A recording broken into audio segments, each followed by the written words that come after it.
Hello cuties, welcome to my channel Ironic Miss. Now let's start episode 6. ফ্রিনের গলার চেনটা ধরে টানতে টানতে বাথটাবে নিয়ে যায় বেকি আর নিজে ড্রেস ওপেন করে সোজা গিয়ে ফ্রিনের কোলে বসে যায়। আর ফ্রিন তো বেকির এই আচরণ দেখে পুরাই অবাক হয়ে যায় আর বেকিকে বলে, প্রায় অনেক মাস পরে আমরা আবার এই সিচুয়েশনে। বেকিও বলে আর বলে, কাল তোমাকে কত বড় সম্মান দেওয়া হবে, আমি খুব এক্সাইটেড। ফ্রেন্ড বলে দুষ্টুমি করে, কালকে দেখা যাবে, এখন এই কাজটা আমায় করতে দাও। ফ্রেন্ড এমনভাবে মুখ করেছিল যেন একটু বেবি কিটেন তার মায়ের কাছ থেকে কিছু চাইছে। আর তখন বেকি স্মাইল করে আর ফ্রিনের মাথায় একটু হাত বুলিয়ে দিয়ে বলে, সত্যি তুমি আমার সেই ছোট্ট মাফিয়াই রয়ে গেলে। ফলে দুজনেই স্মাইল করতে থাকে। আর এইদিকে ফ্রিন কিছুক্ষণ পরে বেকির চোখের দৃষ্টি আকর্ষণ করে বলে, বেকি শুনছো, আমার না একটা ছোট্ট বেকি চাই। বেকি কোথায় পালাবে, সে তো লজ্জা পাচ্ছে, সে তো শুনে লজ্জাই পাচ্ছে শুধু, সে কি বলবে। বেকি তখন বলে, কেন আমি আছি তাতে কি হচ্ছে না? ফ্রেন্ড বলে, আরে মানে না না, তুমি রাগ করো কেন? আমার তোমাদের দুজনকেই চাই। তখন ফ্রেন্ড বেকিকে নিজের দিকে ঘুরে লিপ কিস করে। বেকির মুখ তো লজ্জায় লাল হয়ে যায়। তখন বেকি ফ্রেন্ডের বুকে আলতো করে দুটো ঘুষি মারে আর বলে, আমি রাজি, কিন্তু আমার ছোট তুমি চাই। এখানে তুমি বলতে বেকি ফ্রিনকে বুঝিয়েছে। পরের দিন সকালে আমরা মেক্সিকোতে দেখি সম্বর্ধনা দেওয়ার স্টেজে। ফ্রিন স্টেজে গেলেই তাকে সম্বর্ধনা দেওয়া হয় আর অপর প্রান্তে তাই দেখে বেকির চোখ থেকে জল বেরিয়ে আসে। ফ্রিনকে কিছু বলতে বলা হয়। ফ্রিন বলে, এত কিছু আমার একার দ্বারা কখনোই সম্ভব হতো না যদি আমার পাশে আমার পুরো টিম না থাকতো, আর আমার ওয়াইফ না থাকলে তো এই বিষয়টা কখনো সম্ভবই হতো না। আমি আরও দুজনকে হাইলাইট করতে চাই, তারা হলো আমার পিএ মার্কো অ্যান্ড আমার বেস্ট ফ্রেন্ড নাম। এরা একান্তভাবে আমাকে সাহায্য করেছে। আমি একটা অনুরোধ করছি যে আমি আমার ওয়াইফকে স্টেজে ডাকতে চাই। বেকি স্টেজে আসলে ফ্রিন তার হাতের ফুলের তোড়া আর উত্তরীয়টা বেকিকে দেয় আর বলে, you are my best life line.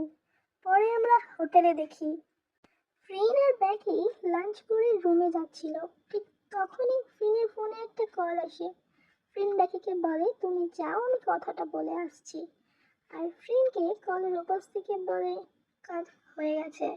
আমরা দেখি বেকি ঘরে ঢুকে তো পুরো অবাক হয়ে গেছে, কারণ ঘরটা পুরো সাজানো ছিল রেড রোজ দিয়ে আর বিছানার উপরে লেখা ছিল হাবি অ্যান্ড ওয়াইফি। বেকি তো খুব খুশি হয়।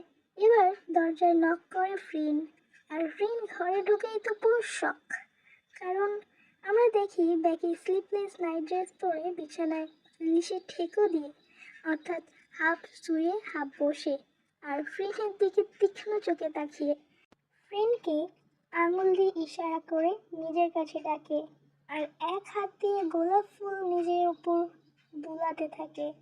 এদিকে ফ্রিন বেকিকে সারপ্রাইজ দিতে চেয়েছিল, কিন্তু ফ্রিন তো বেকির আচরণ দেখেই শক। ফ্রিন আর বেশি দেরি না করে শার্ট ওপেন করে আর প্যান্টের বেল্ট লুজ করে। বেডে উঠতেই যাবে, বেকি হেসে বলে, ওই ডোরটা তো লক করো। ফ্রিন হেসে বলে, ওই আমি তো ভুলে গেছি। তারপর আমরা দেখি বেকি ফ্রিনকে বটম পজিশনে রেখেছে আর নিজে টপ পজিশনে। ফ্রিন রিল্যাক্স হয়ে আছে।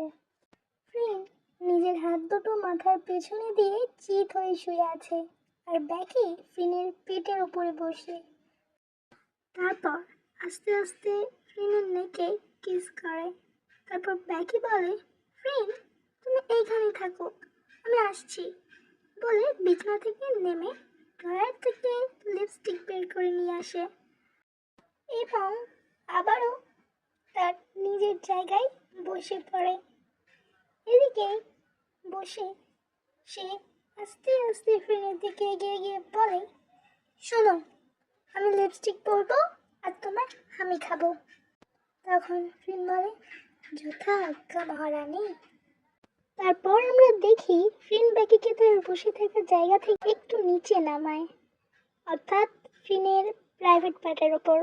তখন বেকি লিপস্টিক রেখে ফ্রেনের দিকে একটু ঝুঁকে কানে কানে বলে, নাও এবার তো শুরু করো।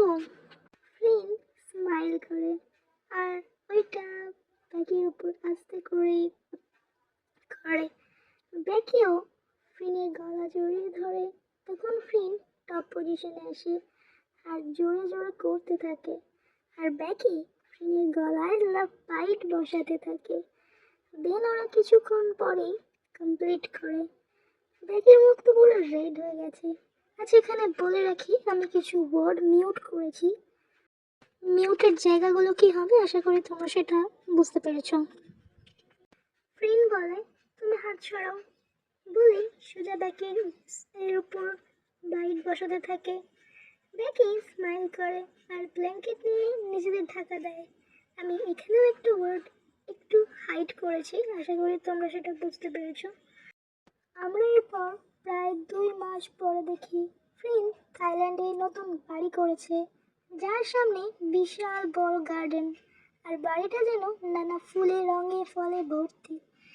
পিঙ্ক কালারের বেশিরভাগ জিনিস দিয়ে সাজানো, যেহেতু তার কুইনের পিঙ্ক বেশি পছন্দ। ফ্রেন আর বেকি দুজনে গার্ডেনে ছিল। ফ্রেন গার্ডেনের চেয়ারে বসে কফি খাচ্ছে আর বেকি গাছে জল দিচ্ছে। কিন্তু হঠাৎই বেকির মাথা ঘুরে পড়ে যায়। ফ্রেন বেশি দেরি না করে ডক্টরকে ডাকে বাড়িতে, আর ডক্টর ফ্রেনকে বলে, এত চিন্তার কিছু নেই, আপনি তো পাপা হচ্ছেন। এই কথাটা শুনে ফ্রেন তো খুশিতে আত্মহারা হয়ে যায়।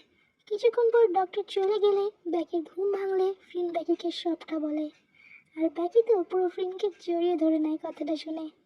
এরপর আমরা প্রায় 2 বছর পর দেখি ফ্রেন আর বেকির একটা ছোট মেয়ে হয়েছে, আর বেকি তার মেয়ে মারিসাকে নিয়ে শুয়ে ঘুমাচ্ছে।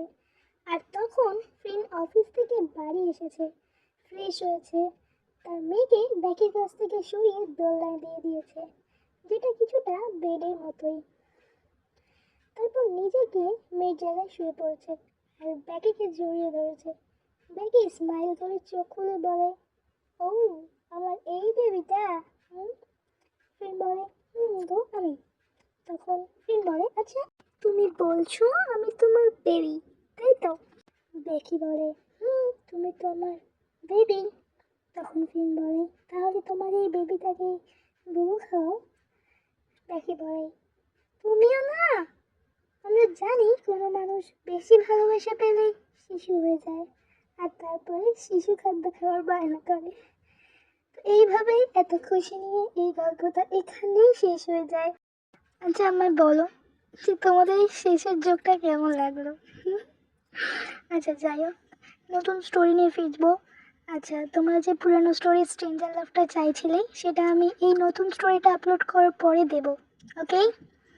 কারণ একটা পুরানো স্টোরি আমি শেষ করলাম, এরপরে আমি একটা নতুন স্টোরি দেবো। যে নতুন স্টোরিটা সেটা হচ্ছে ফ্রেনকে আমি ওম্যান ক্যারেক্টারে রাখবো, তোমাদের যাদের ডিমান্ড ছিল। ওকে, চলো দেখা হচ্ছে নেক্সট স্টোরিতে। Bye bye. পরবর্তী আপডেট তোমরা পরে পরে পেয়ে যাবে। বাই।